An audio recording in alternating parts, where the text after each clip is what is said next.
My esteemed colleagues and dear friends, Justice Suryakant, Justice Sundaresh, Justice Vishwanathan, Justice Mahadevan, Justice Vaidyanathan, the Chief Justice of the Meghalaya High Court, Justice R. Suresh Kumar, the Administrative Judge of the Madurai bench of the Madras High Court, Honorable Justice Sundar,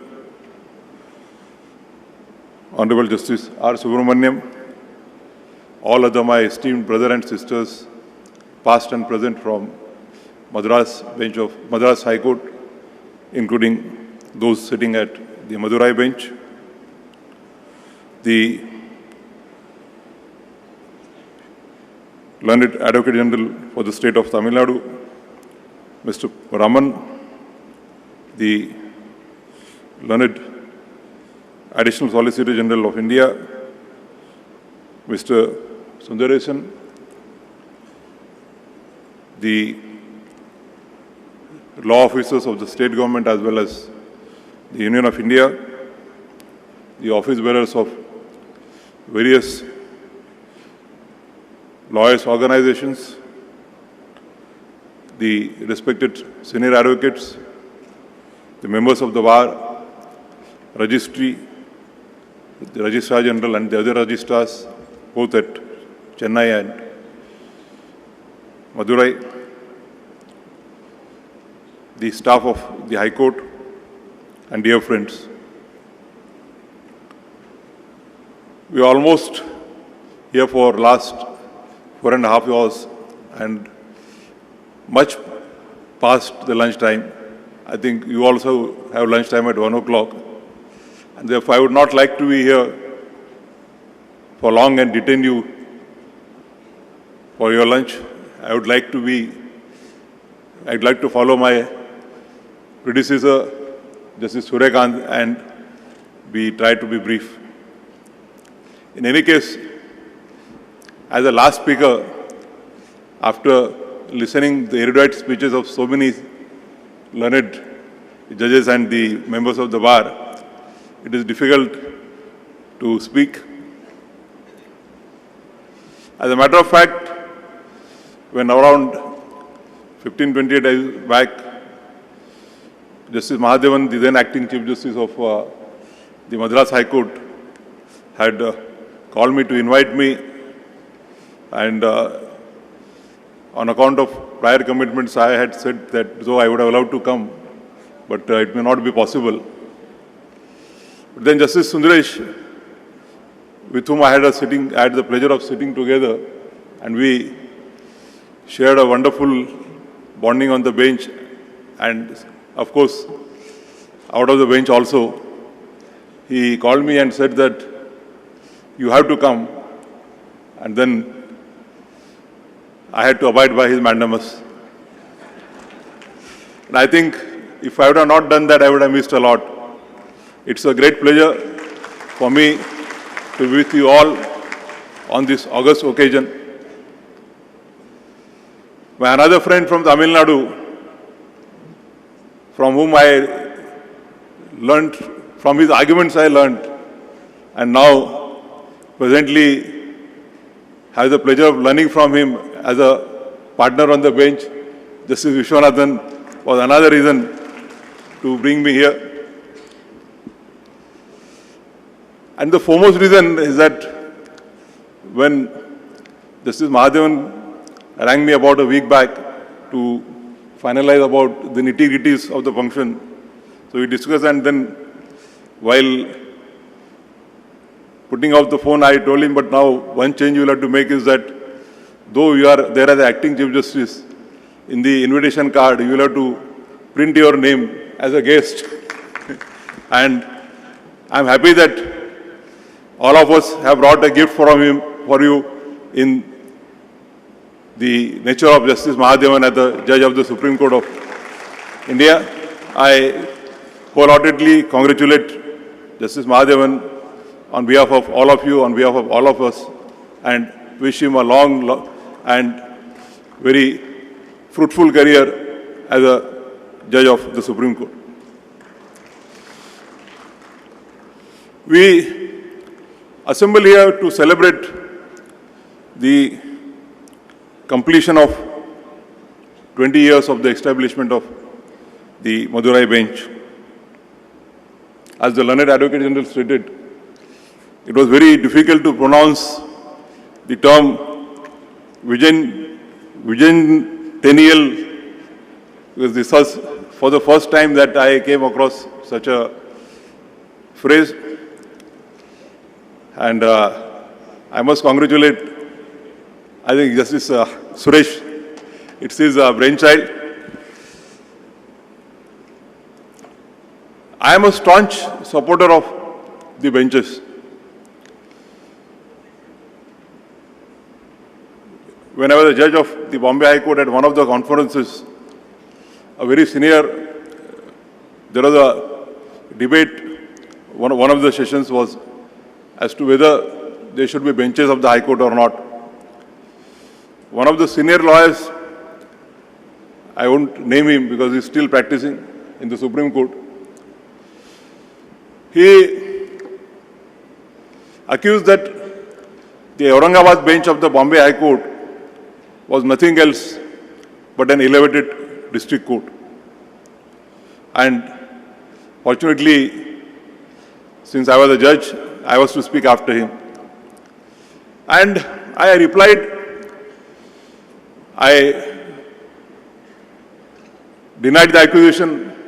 I am one of the rare judges in Bombay High Court who had the pleasure of sitting at the principal seat as well as all the benches at Nagpur, Aurangabad, and also at Panji. And this was around 15 years back, and I said, the allegation is totally false. I have worked at Aurangabad bench and I found that the lawyers at Aurangabad bench are as good, if not superior, than the lawyers at Bombay. And that time I had said that this bench will produce the young lawyers, it will produce many of the judges, and they will bring a name, a laurel to the Aurangabad bench. And I must say with pride that what I had predicted around 15, 16 years has proved to be correct. That bench, apart from giving dozens of judges to the High Court, has produced 4 Chief Justices, one of which was your past Chief Justice, Justice Gangapurwala. And apart from that, now it has also given one judge to the Supreme Court in the nature of Justice P.B. Varade. As Justice Suryakant observed, the purpose of establishing the benches is that we have recognized that right to justice is a fundamental right. But merely recognizing the right to justice as a fundamental right would be of no avail if the justice is not affordable, accessible, and to the last citizen of the country. The establishment of the Aurangabad bench enabled the poor citizens from that area to get affordable justice at the rates at which they can afford, a speedier justice, and I am happy to note that that model has also been proved to be successful at Madurai bench. As the learned Additional Solicitor General, Mr. Sundaresan, has named that this bench has produced many, many eminent judges on the Madras High Court. I take this opportunity to congratulate all of you for making this bench a success story. As I stated in the beginning, I won't be long. This is a land of social reformers. Tamil Nadu has given many social reformers, including Subramaniam Bharati, E.V. Ramaswamy, Periyar, Thiruvallur. They have brought social reforms. They have fought against the anomalies that were found in the erstwhile societies. As Subramaniam Bharati, or as we call him Bhartiyar, stated, and I quote him, "World will prosper in knowledge and intellect if both men and women are deemed equal." We know that the traditional Indian society considered the woman to be more downtrodden than even the untouchables. They were denied the right even to basic education.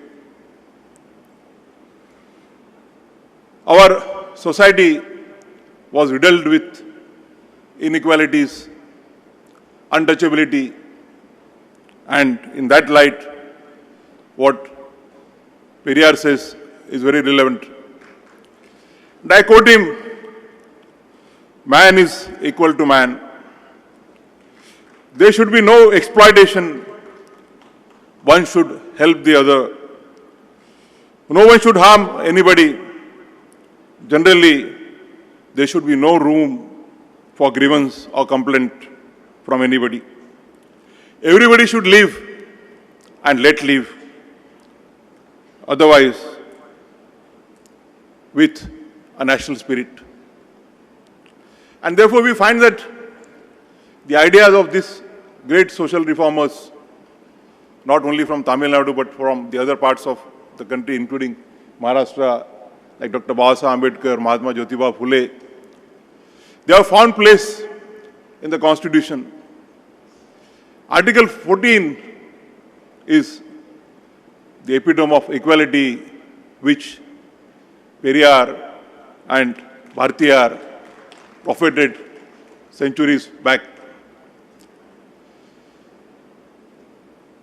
Justice, social, economic, and political is what we have assured to our citizens in our preamble.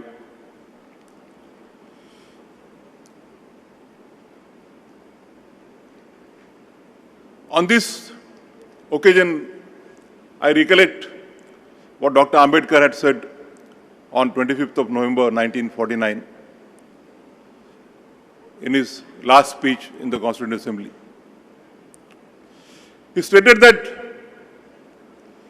political justice is of no use unless the political justice coupled with social and economic justice is achieved. He stated that what is social justice? Social justice is where liberty, equality, and fraternity are accepted as the means of life. And he warned us that though by one person, one vote, one value, we have attempted to achieve political justice. But what about social and economic justice? He stated that on an economic plane, we have a country divided into few citizens with whom the economic wealth of the country is concentrated, and a vast majority of the people who are finding it difficult to meet two ends. On a social plane, we have a society compartmentalized into 4 compartments, and the compartments are so tight that a movement from one to another is not possible. And he stated that if we do not remove these inequalities, then the edifice of democracy which we have so laboriously built will fall down like a house of cards. And therefore, in order to achieve social and economic justice along with political justice, we have directive principles in the Constitution. In the last 75 years of the Constitution, we have undoubtedly marched towards the economic and political justice.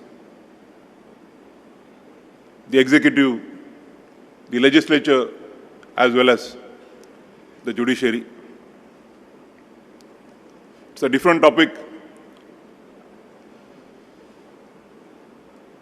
In the Keshavanand Bharati, the three learned judges have stated that the courts are also stayed within the meaning of Article 12 of the Constitution of India.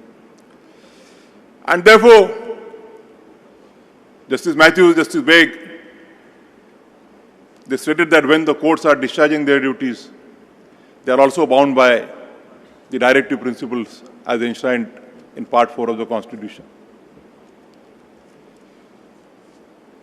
On this auspicious day, I am happy to see so many sister judges and the principle of equality which was propheted by Bhartiyar centuries ago is coming to fruition.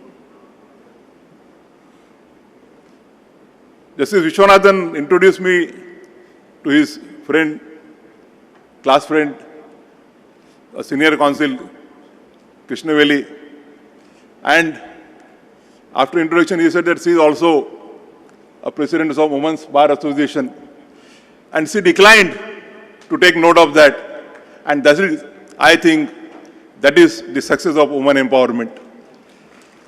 The women and men in all the fields we see now are par with each other. On this day, I once again congratulate you. As the learned Advocate General has said that after 10 years, in 2034, we will be celebrating trigenerational celebrations of the Madurai bench. After 20 years, we will be celebrating the Golden Jubilee. And let us march towards the goal that when Madurai bench celebrates its Golden Jubilee, we will remember the words of Thiruvallur. It is compassion, the most gracious of virtues, which moves the world. While discharging our duties as lawyers, as judges, let us have compassion in our heart. Let us ensure that the justice is given to the needy, to the last citizen of this country.